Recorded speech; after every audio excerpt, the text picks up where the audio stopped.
বৈশাখের বৃষ্টিতে ধান জমি ভাসছে, মনে হয় কে যেন আড়ালে হাসছে, মনে হয় কে যেন আড়ালে হাসছে।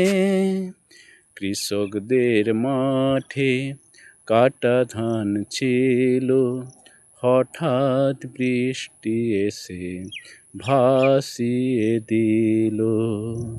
জলেতে মাঠের ধান ভেসে যায়, চাষির দুর্দশা দেখে চোখে জল এসে যায়। বৈশাখের বৃষ্টিতে ধান জমি ভাসছে, মনে হয় কে যেন আড়ালে হাসছে, মনে হয় কে যেন আড়ালে হাসছে।